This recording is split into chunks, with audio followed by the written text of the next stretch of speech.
All right, you guys already know what time it is. We're back in that film room today to be taking a look at one of the top quarterbacks in the class of 2027, Andre Adams from Antioch High School out in Tennessee. And man, look at these numbers: 3,400 passing yards, a 35-1 touchdown interception ratio through the air, completed over 70% of his passes, almost 1,000 rushing yards, 13 rushing touchdowns. I could go on and on, right? They're right there in front of you. But man, look at these numbers: 4,200 total yards, 48 total touchdowns, only one interception.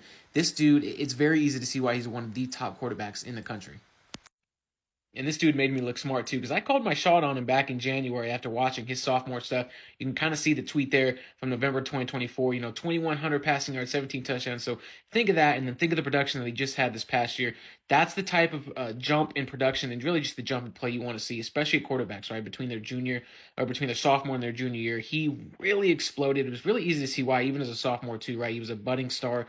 But man, I'm really excited to dive into his film. They just went 10-1, one of the best seasons in all of school history at Antioch, and he was obviously the reason why. So I'm really excited to dive into his film. Now, the best part about Andre's game is the way that he processes and plays within the pocket. I mean, this dude is very, very sharp, very smart, makes a ton of good decisions.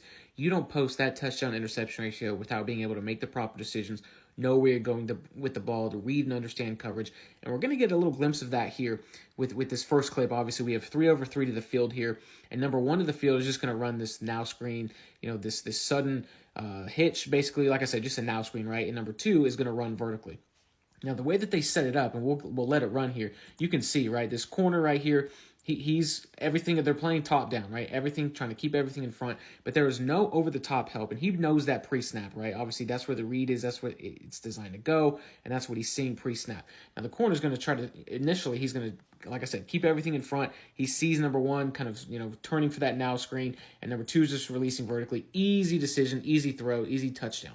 Okay, now this is one of my favorite clips from the entire season. We can see that we're getting pressure leaking through. We see these crossers coming. His eyes are downfield the entire time, right? So all of this stuff is happening, and he's trying to decipher and read through it, right? We have pressure coming from our right, this defensive tackle and this defensive end.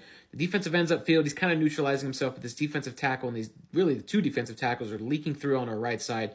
We do have a really good clean pocket around us, but the thing is we're having to work around our back who's coming in to help and provide some protection. We have the crossers happening down the field, but our eyes are downfield the entire time. We're moving our feet. The running back's coming. It's coming across. He's really crossing our vision to try to provide protection, while these crossing routes are also happening down the field, where we're just going to slide, reset. We're not going to be able to set our feet, and we're going to just drop this throw in there, keep our receiver on the route, and provide some after the catch opportunity. So man, when we talk about playing from the pocket and making good decisions, that's kind of what